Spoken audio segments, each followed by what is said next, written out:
Hi, I'm Allison Wise for On the Record, and this week I am joined by Democratic gubernatorial candidate Dr. Chris Jones. Thank you so much for joining us today. Thank you, Allison. Glad to be here. And so let's just start with the basics. Tell us about yourself and your background. Oh, well, first of all, thank you for having me. I'm excited about the conversation. I am a tried and true Arkansan. I was born in Pine Bluff.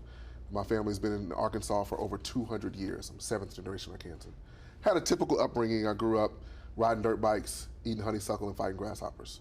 But I always loved exploring and science.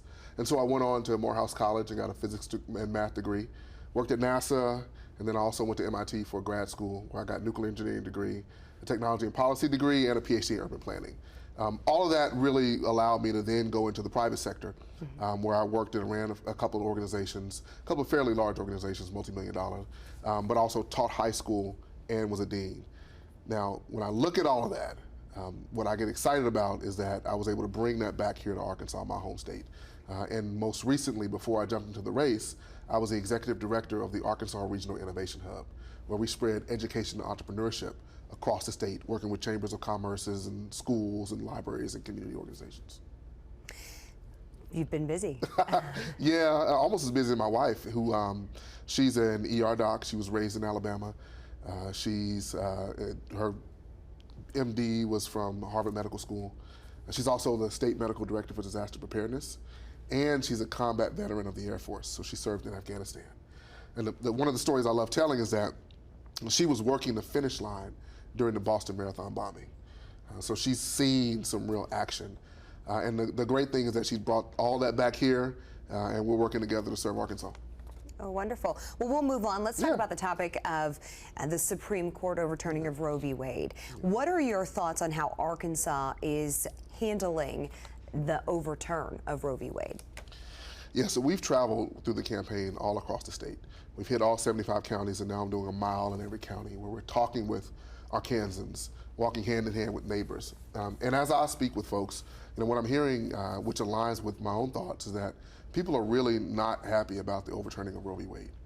People want reasonable restrictions, and they want to know that at the end of the day, the choice needs to be between a woman, her physician, and her faith. So when you think about what Arkansas did so quickly to enact the trigger laws, and there are no exceptions for rape, incest. In this case now there's exception for life of the mother in extreme emergency circumstances. It has a lot of folks on edge. I'm the father of a 13-year-old daughter, and I shudder to think about what would happen if something happened to her. And then I think about the fact that if someone else is making decisions for us. So Arkansans are really concerned about the slippery slope that we get on with this level of extremism, starting with the overturning of Roe v. Wade. And we'll move on here. Next question. Let's talk about your thoughts when it comes to the recent Title IX controversy. One of the things that, again, as the father of 3 girls, I'm very concerned about a couple things. Their ability to, in a fair way, participate in sports and be competitive. I'm also extremely concerned about discrimination and sexual assault.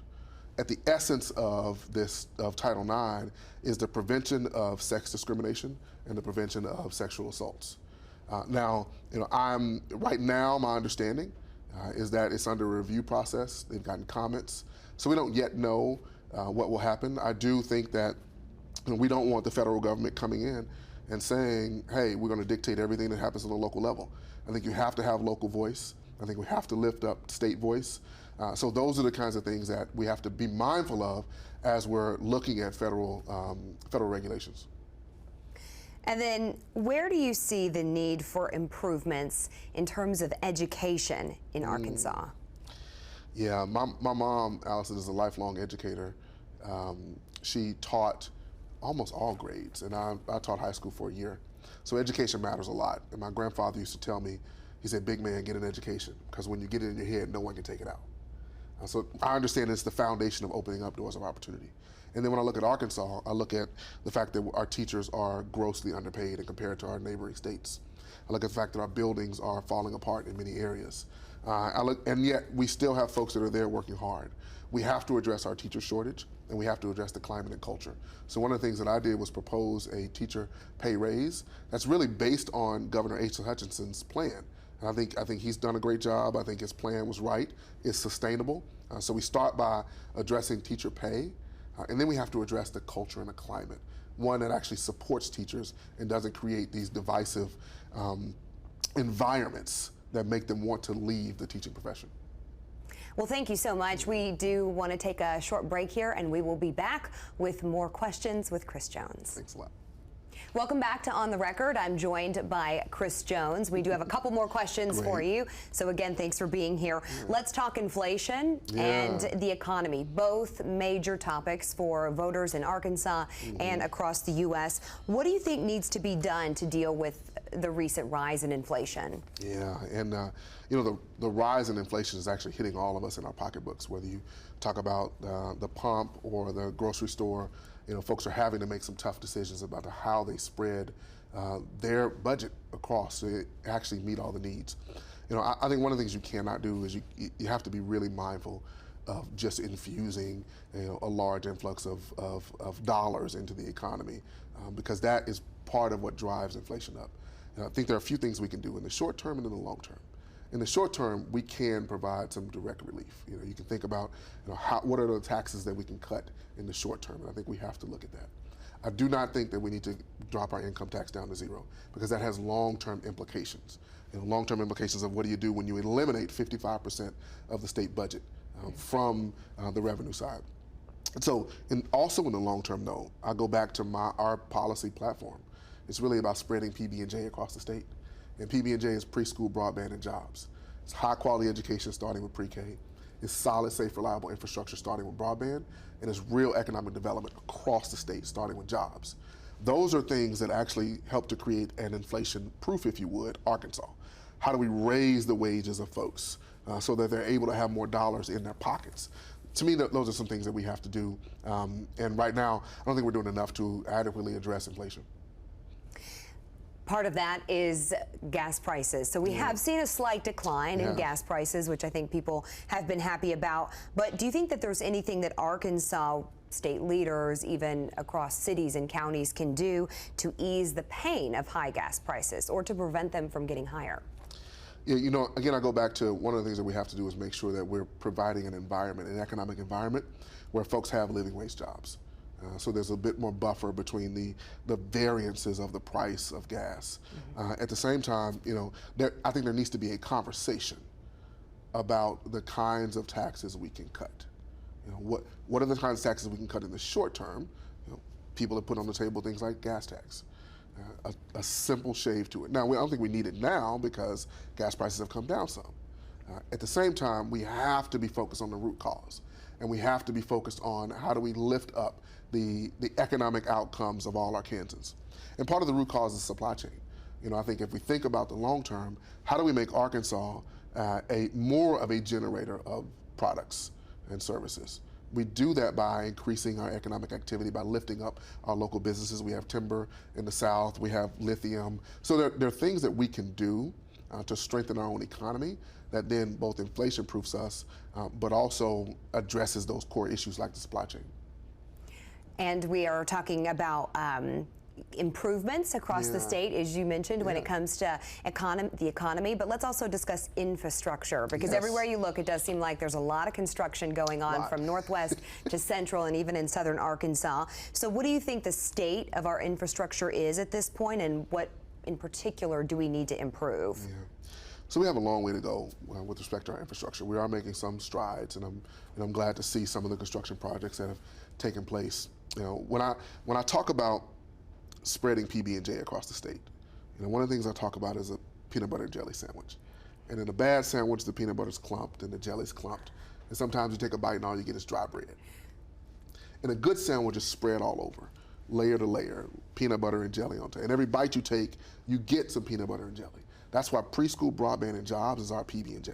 And no matter where you live in Arkansas, you need to be able to take a bite and have access to those opportunities. Now, broadband is infrastructure, to your question. Infrastructure, we really have to address our crumbling bridges. There are over 200 bridges that are at risk of failure. We have to address our water systems. You look at Diamond City, not too far from here. They're maybe 3 to 5 years away from their water and sewer system failing.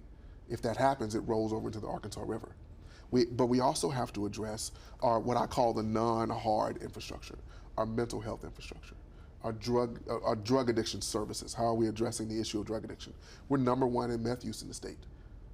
#1 relative to all the other states. We have to address that. And then the infrastructure we have for supporting our veterans.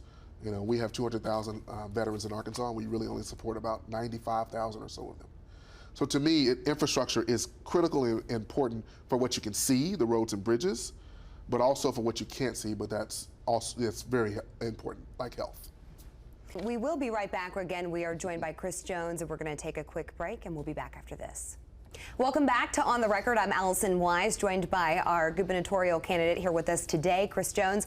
And let's move on to the topic of COVID-19. The pandemic has affected people in Arkansas, all walks of life, all demographics.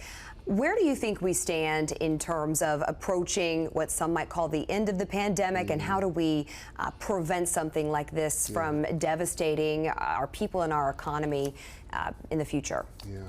I mean, COVID had a dramatic and drastic effect on everyone. I think about life under COVID. And so I was running the Arkansas Regional Innovation Hub. We had to immediately go virtual. And we pivoted to virtual. We also began to supply PPE all across the state, personal protective equipment. I think about my wife, who is not only an ER doc, but she's also the state medical director for disaster preparedness. So this idea of preparedness, how you prepare for disasters and pandemics and so on and so forth, whether they're natural or man-made, she and I spent a lot of time talking about that.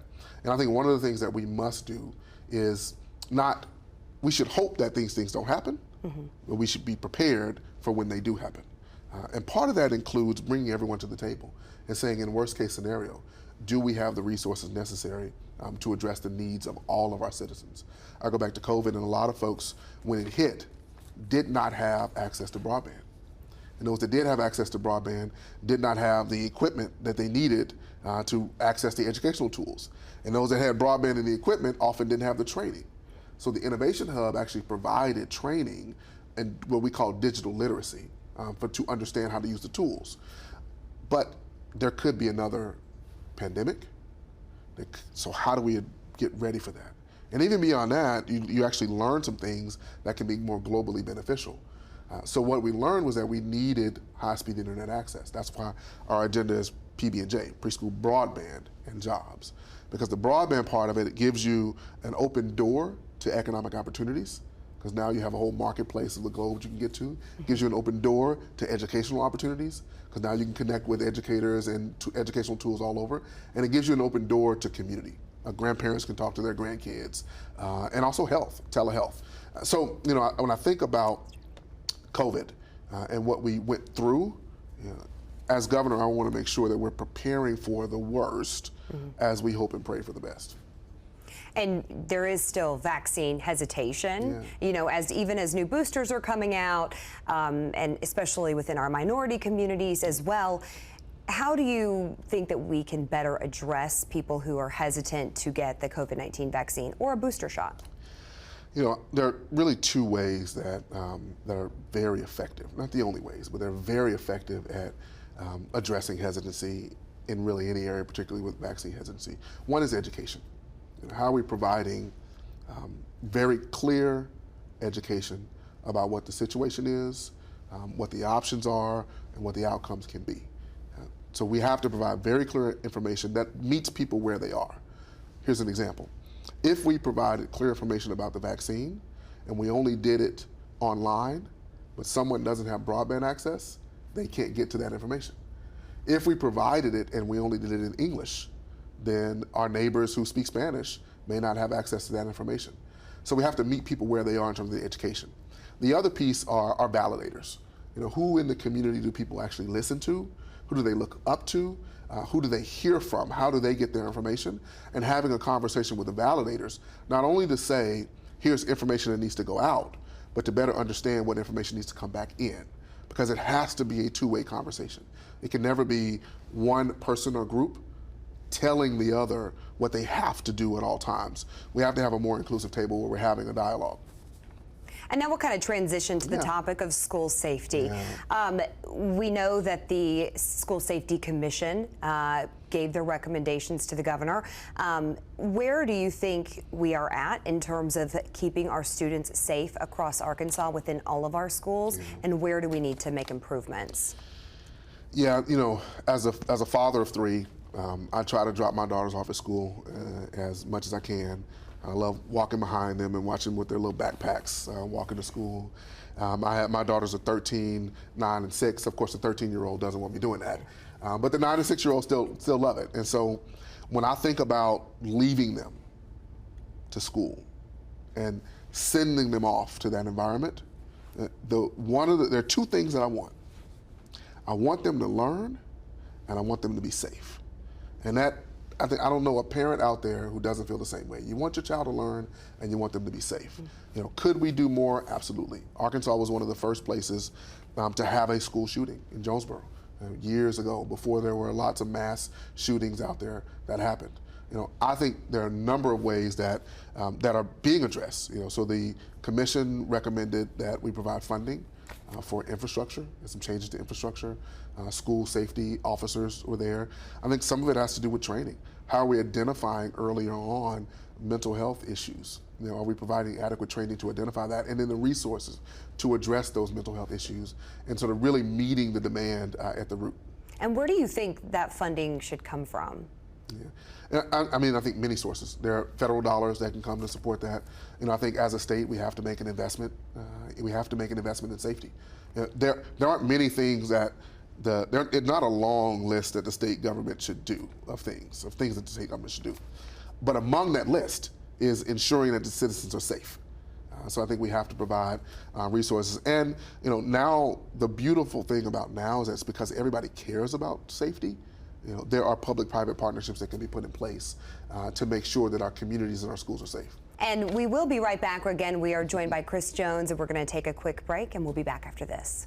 Hi, welcome back. I'm Allison Wise. You've been watching On the Record, and we are joined by Chris Jones, the Democrat candidate for governor. You've been traveling all across the state. You've been very busy. Can you tell us a little bit about what you're hearing from voters about what they're looking for in the next leader of our state? Yeah, so, you know, first I'll say I've loved traveling across the state. We did a Promise of Arkansas tour where we went to all 75 counties. And now we're on the Walk a Mile in Your Shoes tour. We're actually walking a mile in every county, and we're meeting neighbors with neighbors, hearing about all the things that challenge them, that bother them, that they're concerned about, but also their hopes and dreams and their vision for what Arkansas should be. So I've loved going across. You know, we were in Hot Springs and had 150 people. We were in Springdale a couple of months ago and had 120 people walk with us. So it's great. And it's exciting. Now, what am I hearing? I'm hearing a few things, really, as folks think about the future of Arkansas. Number one, people are really clear that they're exhausted by division. They're exhausted by being left out and not heard, and they're ready for us to come together as Arkansans and come together as a community in a unified way that lifts up all Arkansans and that actually provides for all Arkansans, provides a space that's inclusive. The other thing I'm hearing is that people want us to really focus on the core root causes of issues, the problems that they face every day: education, infrastructure, and jobs. These are things that folks are saying time and time again, whether I'm in Harrison or Huntsville or Helena or Pine Bluff. Folks are saying, like, I need quality education, I want solid infrastructure, I need jobs that'll actually allow me to put a roof over my head. And then the last thing, in this moment, in this time, people are asking for a leader that not only has experience, and in my case, I've run multiple multi-million-dollar organizations. I have the academic experience, and I've been an Arkansan and traveled the state. But they're also looking for someone who has compassion and empathy, someone who's willing to say that in this moment where we are so divided, we can actually lead with love. Some final thoughts on, you know, why you would like people to vote for you when they go to the polls in November. Well, you know, what I say when I'm out speaking with Arkansans is, my name is on the ballot, but this is about all of us. So I'm asking folks to vote for each other. You know, vote for a leader who is willing to show up everywhere and speak with anyone, no matter what your background is, no matter what you have done, no matter what you have said, because we need an Arkansas that actually works for everyone. and vote for a leader who has ideas and plans that can actually address our core issues and lift us all up. That's what I have a conversation with people about, to say that in this moment, in this time, let's choose community over chaos. Well, it was wonderful to meet you and to have this conversation, so we appreciate your time. Thank you very much. And thank you for joining us.